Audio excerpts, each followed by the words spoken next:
శ్రీ గురుభ్యో నమః. సదాశివసమారంభాం శంకరాచార్యమధ్యమాం అస్మదాచార్యపర్యంతాం వందే గురుపరంపరాం.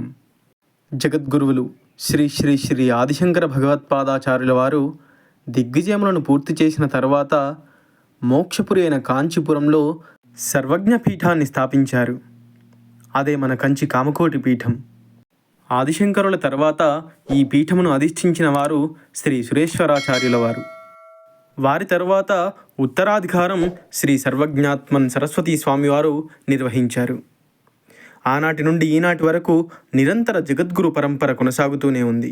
ఆ గురు పరంపరలో మనకు తెలిసిన ప్రఖ్యాతిగాంచిన జగద్గురువులు శ్రీ శ్రీ శ్రీ కృపాశంకరులు, శ్రీ శ్రీ శ్రీ మూకశంకరులు, శ్రీ శ్రీ శ్రీ అభినవశంకరులు, శ్రీ శ్రీ శ్రీ పరమశివేంద్ర సరస్వతి, శ్రీ శ్రీ శ్రీ బోధేంద్ర సరస్వతి స్వామివారు, మరియు ఈ తరంలో ఉన్న మనందరికీ తెలిసిన 68వ పీఠాధిపతి, నడిచే దేవుడు, పరమాచార్య శ్రీ శ్రీ శ్రీ చంద్రశేఖరేంద్ర సరస్వతి మహాస్వామివారు. పరమాచార్య తర్వాత ప్రస్తుత తరంలో ఉన్న జగద్గురువులు శ్రీ శ్రీ శ్రీ జయేంద్ర సరస్వతి స్వామివారు మరియు శ్రీ శ్రీ శ్రీ విజయేంద్ర సరస్వతి స్వామివారు. ఈ ఆచార్య పరంపరలో 20వ పీఠాధిపతిగా ఉన్నవారు శ్రీ శ్రీ శ్రీ మూకశంకరేంద్ర సరస్వతి స్వామివారు. వీరినే మనం మూకశంకరులు అని అంటాము. వీరు క్రీస్తు శకం 398 నుండి 437 వరకు పీఠాధిపతిగా ఉన్నారు. వీరి తండ్రి గారి పేరు శ్రీ విద్యావతి. వారు ఒక ఖగోళ జ్యోతిష్యుడు. మూకశంకరులు పుట్టుకతోనే మూగా చెవుడు ఉన్నవారు. అందుచేతనే వీరిని మూక కవి అనేవారు. కానీ అమ్మవారి కటాక్షం ఉంటే పుట్టుకతో మాటలు రానివాడు కూడా మాట్లాడతాడు అనడానికి మూకశంకరుల జీవితమే నిదర్శనం. ఒకరోజు మూకశంకరులు కామాక్షి అమ్మవారి ఆలయంలో కూర్చొని ఉన్నారు. వారితో పాటు వేరొక సాధకుడు కూడా అమ్మని ధ్యానిస్తూ కూర్చున్నారు.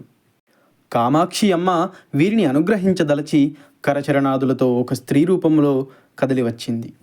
అలా వచ్చిన అమ్మవారు తాంబూల చర్వణం చేస్తూ అమ్మ నోటిలోంచి ఆ తాంబూలం ముద్ద పిడచ కొంచెం తీసి మూకశంకరుల పక్కన ఉన్న సాధకుడికి ఇచ్చింది. ఆయన పాపం అమ్మ యొక్క ఆగమనం గుర్తించలేక మామూలు ఒక స్త్రీ అనుకొని ఎంగిలి అనే భావంతో అమ్మ ఇచ్చిన తాంబూలాన్ని స్వీకరించలేదు. కామాక్షి అమ్మ వెంటనే ఆ తాంబూలమును మూకశంకరుల చేతికి ఇచ్చింది. మహాప్రసాదంగా తీసుకొని కళ్ళకద్దుకొని నోట్లో వేసుకున్నారు మూకశంకరులు. అంతే, తక్షణమే కామాక్షి అమ్మవారి అనుగ్రహంతో మూకశంకరులకి మాట వచ్చింది. మాట రాగానే ఆయనలో కవితా ప్రవాహం ఉప్పొంగింది. వెంటనే కామాక్షి అమ్మవారిని చూస్తూ అశువుగా 500 శ్లోకాలు చెప్పారు మూకశంకరుడు. ఈ 500 శ్లోకాలను కలిపి మూక పంచశతి అంటారు.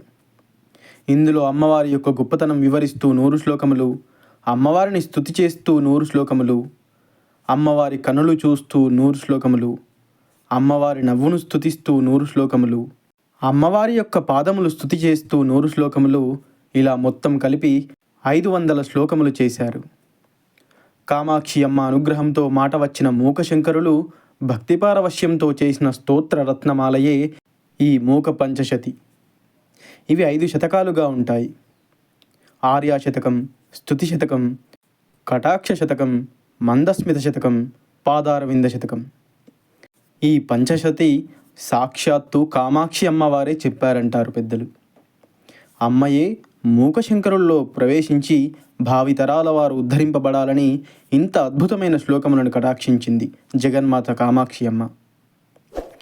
అమ్మ అనుగ్రహంతో మాటలు వచ్చి 5 శతకములతో అమ్మని స్తోత్రం చేసిన తర్వాత కామాక్షి అమ్మవారు ఏమి వరం కావాలి అని అడిగిందట.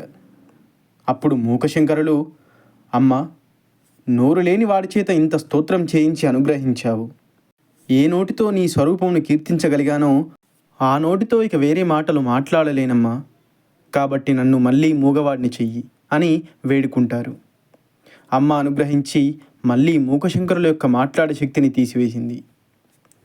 ఈ విషయం తెలుసుకున్న అప్పటి కామకోటి పీఠాధిపతి శ్రీ శ్రీ శ్రీ మార్తాండ విద్యాఘనేంద్ర సరస్వతి స్వామివారు మూకశంకరుల యొక్క తల్లిదండ్రులకు కబురు పంపారు. మీ పిల్లవాడికి పీఠం యొక్క ఉత్తరాధికారం ఇవ్వాలని ఉంది. మీరు అనుమతిస్తే సన్యాసం ఇస్తాను ఈ పిల్లవాడికి అని అడిగారట. తల్లిదండ్రులు సంతోషంతో అంగీకరించడంతో వారు తర్వాత పీఠాధిపతి అయ్యారు. ఉజ్జయిని సామ్రాజ్యం పాలించిన విక్రమాదిత్యుడు, కాశ్మీర్ రాజు ప్రవరసేనుడు, మాతృగుప్తుడు మొదలగు వారు మూకశంకరాచార్యుల వారిని అనన్య భక్తితో సేవించారు. ఈ విధంగా కామాక్షి అమ్మవారి సేవలో తరించిన మూకశంకరులు శ్రీ ధాతునామ సంవత్సరంలో శ్రావణ పౌర్ణమి నాడు మన గోదావరి నదీ తీరంలోనే ముక్తిని పొంది కామాక్షి ఏకాంబరేశ్వరులలో ఐక్యమయ్యారు.